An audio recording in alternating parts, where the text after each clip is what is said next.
Hey guys, I watched the replay. I think my question got missed last week. Another question this week, if I can. Okay, Mike, if I missed your question, I'm sorry. Sometimes that happens. It's not intentional. Can you run through how to send ads traffic with a display campaign? Yeah, on a conceptual level, I can. But the easy thing to do is just go into Google Ads, set up a display network campaign. Then you set your targeting. If it's for a local project, you're going to set geographic targeting. So you can do it by radius, or you can do it by city, or you can even go all the way down to a zip code level. But typically what I will do is a city or a county. Okay. You can also, like I said, you can do it by radius, but you can set your geographic targeting. And then what I like to do is set audience or audience segments, right? You can set segment targeting or whatever. They changed the name recently, but basically audience segments. There are some predefined audiences that work well for like local service contractors and things like that, such as when I say predefined audiences, that means they're buckets of Google users that Google has already defined have particular commonalities. Like, so for example, a life event audience or an in-market audience, or they call it a segment now, in-market segment or life event segment. And what that means is, like, for example, an in-market segment means there's like home and garden services is one of the subcategories in an in-market segment. And then there are more specific subcategories in the home and garden services, like roofing services or lawn and landscape, right? So basically you can go in and an in-market audience means that the users that Google has put into that bucket, that group, have shown some sort of interest in their Google activity, their searches, the sites that they're visiting, their physical locations that they visit, because you guys know Google tracks us where we're at all times because we have Google on our phones, right? So Google knows where we are. It knows what stores we're visiting. So in-market audiences or segments are groups of people that Google has determined are likely in the market right now for that product or service. So an in-market segment is a great segment for search and click, or I say search, it's for click using Google Ads for click-through rate manipulation.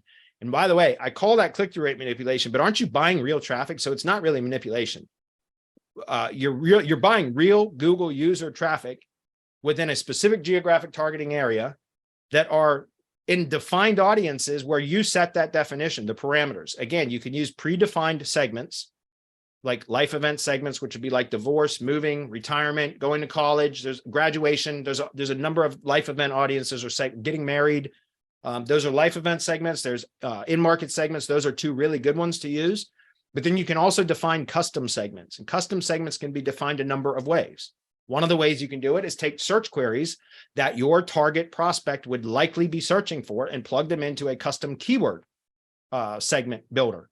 That makes sense. And then Google will start to fill a bucket based on people in the geographic area that you define that have searched for those particular search queries. And you can put hundreds of search query keyword combinations into that list. I like to use the near me terms. So I like to go in and extract all the, and I've already, I've got a Google sheet that I just copy this from all the time. But, and by the way, once you define an audience in your Google Ads account, it's accessible for all campaigns going forward. You can just select that audience or that segment. Again, it used to be called an audience. Now it's called a segment. So the point that I'm trying to make is I like to go extract like all the tree service near me type keywords, all of them, and put them into, this is a hot custom segment for people that are searching for tree services like now, because a near me modifier typically means they're looking for it now, not 3 weeks from now, right? So you plug all that into a custom segment, and then you can set your audience, your budget, depending on, what it is that you want. And then you link to whatever it is you want to send the traffic to. And again, if you're trying to convert, I don't do that for conversion purposes. I do it for buying real Google user traffic for the click-through rate manipulation part of it. Sometimes you will actually get a real conversion if you set your targeting properly.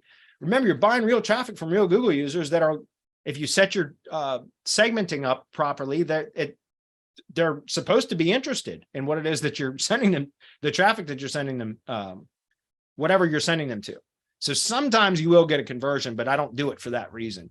I do it just purely because it's, again, you're buying real traffic from real Google users. By the way, think about that.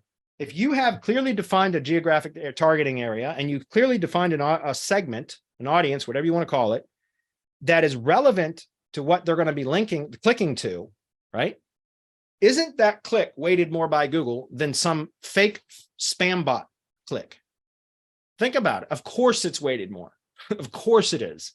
Because first of all, it's a real Google user. Google know, like, that's a real person that's clicking that ad, not some bot, right? And it has history and a profile, and Google has already determined, based on whatever parameters you set or the predefined audience parameters, that that user is already likely interested in what it is that they're serving the ad to. So when you get a click from that type of a user, that is much more valuable than some bot click, just so you know. So anyway, hopefully that makes sense. You can use Google Ads. I've trained about this in the mastermind. We have a training course that's available to mastermind members specifically on how to do this. I just gave it to you on a conceptual level. You can take what I just gave to you and go set up your campaigns and start testing with it. Or like I said, you can get the program from us. If you join the mastermind, you can get access to that training program, which walks you through the process. It hasn't changed. Okay. It works really well, by the way. So for a lot of my clients, by the way, we set up those display ad campaigns. We do remarketing too, which that also helps. But we set up cold traffic campaigns just for the click-through manipulation component of it. And we'll run that over $1 a day. That's $30 a month, guys. So $30 a month, and you get real Google users clicking through within a defined geographic area that are in a a clearly defined audience segment. So those clicks are valuable. And you, by the way, you adjust the volume of clicks that you get by adjusting your budget, either maximum cost per click bid or by your daily budget amount. Either one you can use to manipulate how much clicks go through.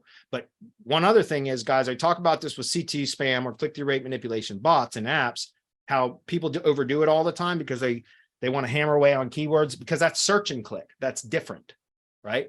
When you're buying traffic directly from Google, from the display network, you're just getting clicks. You're not getting search and clicks. You're just getting clicks, but they're targeted clicks. So the volume problems that we see a lot of people making mistakes with when they're doing search and click campaigns using CT spam bots, you don't have that experience. So in other words, if you were running, let's say, a $10 a day budget with display traffic, that would be a lot of clicks that you would generate per day. It wouldn't be potentially harmful like too much search and click volume from a CT spam bot can cause, because these are not search and clicks, they're clicks, and they're from real Google users.